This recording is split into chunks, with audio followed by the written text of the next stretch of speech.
नमस्कार, मैं हूं प्रदीप कुमार। आप देख रहे हैं पॉलिटिकल आइडिया। पॉलिटिकल आइडिया के आज के इस अंक में एक बार फिर आप सभी दर्शकों का बहुत बहुत स्वागत है। मित्रों, चुनाव का वर्ष है, चुनावी विश्लेषण है। तो जब चुनाव का वर्ष है और चुनाव का विश्लेषण करने की जिम्मेवारी मेरे ऊपर है, मैं वैसे भी राजनीति शास्त्र का विद्यार्थी हूं, तो आज हम बात करेंगे तेजस्वी यादव के उस वक्तव्य पर जो तेजस्वी यादव ने आज मुकेश सहनी के संदर्भ में दिया है। मित्रों, एक बात याद रखिए, बिहार में विधानसभा का जो चुनाव है, आमने सामने की लड़ाई होनी है महागठबंधन और एनडीए के बीच। महागठबंधन को आप इंडिया अलायंस भी कह सकते हैं। आमने सामने की लड़ाई है। दोनों गठबंधन के बीच में तीसरा कोण बनाने का प्रयास प्रशांत किशोर की पार्टी कर रही है। कितना बना पाएगी कहना मुश्किल है।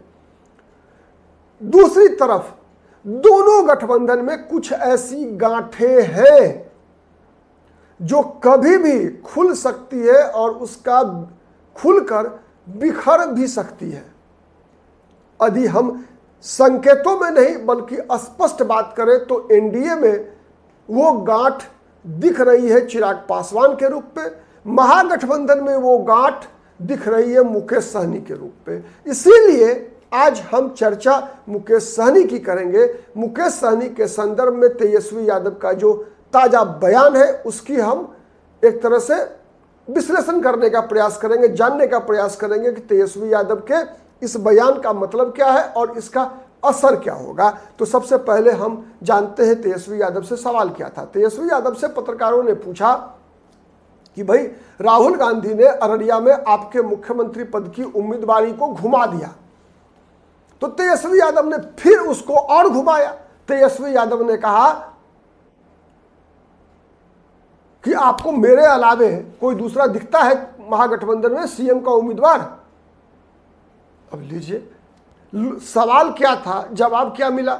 सवाल था कि आपने राहुल गांधी को प्रधानमंत्री पद के उम्मीदवार के रूप में इंडोर्स किया नवादा में, जो कि लोकसभा चुनाव 4 साल दूर है। लेकिन राहुल गांधी ने अररिया के प्रेस कॉन्फ्रेंस में आपकी उम्मीदवारी के सवाल को घुमा दिया था। सीधा जवाब देना चाहिए था तेजस्वी यादव को, लेकिन जवाब घुमा कर दिया कि आपको और कौन दिखता है। दिखता तो कई है भैया। कांग्रेस के कई लोग बोल चुके हैं कि हम विधानसभा चुनाव परिणाम आने के बाद विधायक दल की बैठक में नेता का चुनाव करेंगे। यहां तक कहा गया है कि अब समय आ गया है जब किसी दलित के बेटा को बिहार का मुख्यमंत्री बनना चाहिए। यहां तक कहा गया है कि अब समय आ गया है जब किसी मुसलमान या किसी अति पिछड़ा को मुख्यमंत्री बनना चाहिए। लगातार पप्पू यादव इस प्रकार के बयान देते आ रहे हैं कि अब समय आया है जब किसी राजेश राम को बना दीजिए, तारिक अनवर को मुख्यमंत्री बनाना चाहिए। तो ये सब बातें चल रही है, स्पष्ट चीजें हैं। खैर, आज हम बात कर रहे हैं मुकेश सहनी की। दूसरा प्रश्न था मुकेश सहनी के संदर्भ में कि मुकेश सहनी तो आपको हर मंच पर मुख्यमंत्री के उम्मीदवार के रूप में प्रस्तुत कर रहे हैं, लेकिन क्या आप अपने बड़े भाई मुकेश सहनी को डिप्टी सीएम का उम्मीदवार की घोषणा करेंगे? तेजस्वी यादव ने भी इसका भी जवाब नहीं दिया। और जवाब क्या दिया कि अब 1 होगा या 4 होगा डिप्टी सीएम, समय बताएगा।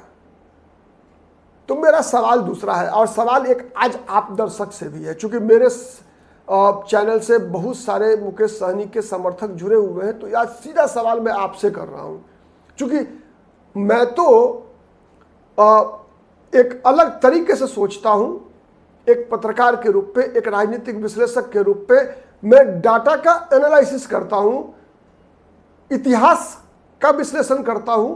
लेकिन आप जो पॉइंट 0 पर हैं, मुकेश सहनी के समर्थक जो हमसे जुड़े हुए हैं, मैं आप लोगों से आज ये उम्मीद करूंगा कि आप लोग कमेंट बॉक्स में आइए और बताइए कि क्या मुकेश सहनी को चुनाव से पहले उप मुख्यमंत्री का दावेदार उम्मीदवार घोषित करने से महागठबंधन को फायदा होगा, या चुनाव के बाद डिप्टी सीएम बनाने से फायदा होगा मुकेश सहनी को।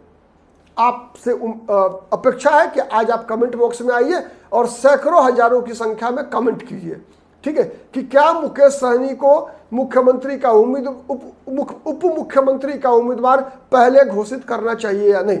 चूंकि क्यों मैं कह रहा हूं उसका कारण समझिए। मैंने मुकेश सहनी का कई बाइट देखा, मुकेश सहनी ने अपने कई इंटरव्यू में ये बातें कही है कि अगर तेजस्वी यादव को सीएम का चेहरा और मुकेश सहनी को डिप्टी सीएम का चेहरा चुनाव से पहले घोषित किया जाता है तो वोट ज्यादा मिलेगा, अगर घोषित नहीं किया तो वोट का नुकसान होगा, वोट बिखरेगा। मतलब जो लोग तेजस्वी यादव को मुख्यमंत्री और मुकेश सहनी को उप मुख्यमंत्री देखना चाहते हैं, यदि उनको उनका उम्मीदवार नहीं बनाया गया तो मुकेश सहनी और तेजस्वी यादव के समर्थक जाति के नाम पर, उम्मीदवार के नाम पर स्थानीय कारण से दूसरे दल के साथ भटक सकते हैं।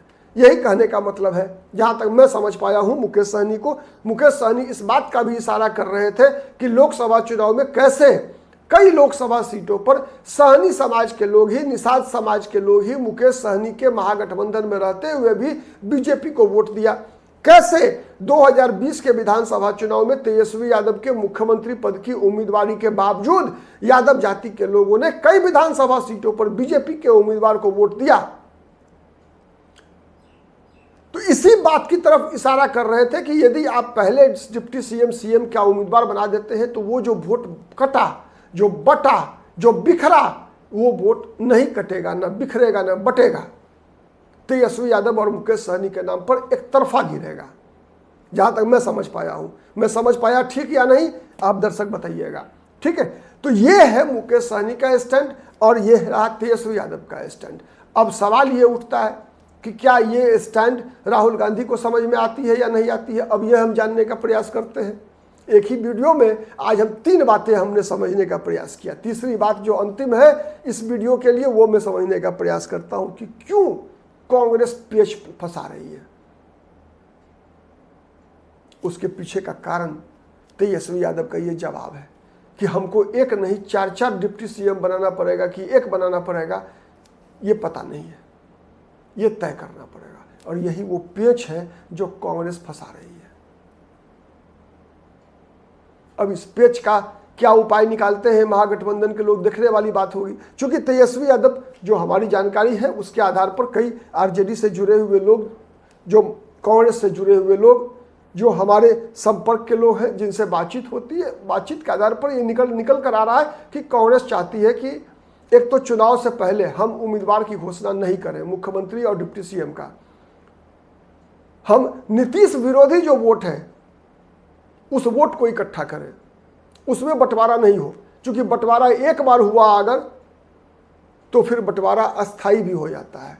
मान लीजिए, उदाहरण के लिए मैं बता रहा हूं, प्रशांत किशोर ने 18% मुसलमानों को टिकट दे दिया। इंडिया अलायंस ने 15-16 जैसे पिछली बार दिया था वैसे ही दिया मुसलमान को टिकट, और प्रशांत किशोर ने 40, 45, 50 तक मुसलमान को टिकट दे दिया। उधर ओवैसी लगे रह गए और चिराग पासवान का तालमेल हो गया प्रशांत किशोर के साथ। क्या होगा? मुसलमान 90% लिख के रखिए, मुसलमान तब फिर कहां जाएगा? मुसलमान जाएगा चिराग पासवान प्रशांत किशोर के साथ। तो फिर महागठबंधन की संभावना खत्म। यह कांग्रेस की मजबूरी है। कांग्रेस चाहती है, चूंकि तेजस्वी यादव से नाराज चल रहे हैं मुसलमान वोटर बिहार के,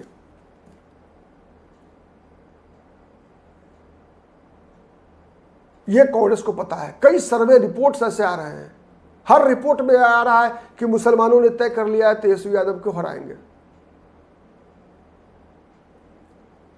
उसी वोट को साधने के लिए कांग्रेस पार्टी के लोग ये बात चर्चा कर रहे हैं कि तारिक अनवर को मुख्यमंत्री बनाने की बात कर रहे हैं, शकील अहमद को मुख्यमंत्री बनाने की बात कर रहे हैं। इसीलिए हो रही है, और इसीलिए सीएम उम्मीदवार की घोषणा नहीं हो रही है। और जब सीएम उम्मीदवार की घोषणा नहीं तो डिप्टी सीएम, तो एक तरफ सवाल यही है, एक तरफ कुआं दूसरी तरफ खाई, इसके बीच का भी कई रास्ता है। अब महागठबंधन के लोग कैसे निकालते हैं देखिए, आने वाला दिन बताएगा। राजनीति परिवर्तनशील है, कभी भी परिस्थितियां बदलती है। देखिए आगे आगे होता है क्या। हम तो ऐसे ही जुड़े रहेंगे आपसे विभिन्न मुद्दों पर, हर मुद्दे का विश्लेषण लेकर आपके समक्ष आएंगे, चाहे वो पक्ष का हो चाहे विपक्ष का हो, चूंकि हम हैं निष्पक्ष। ठीक है, आज के लिए इतना ही। बहुत बहुत धन्यवाद। नमस्कार, जय हिंद, जय भारत।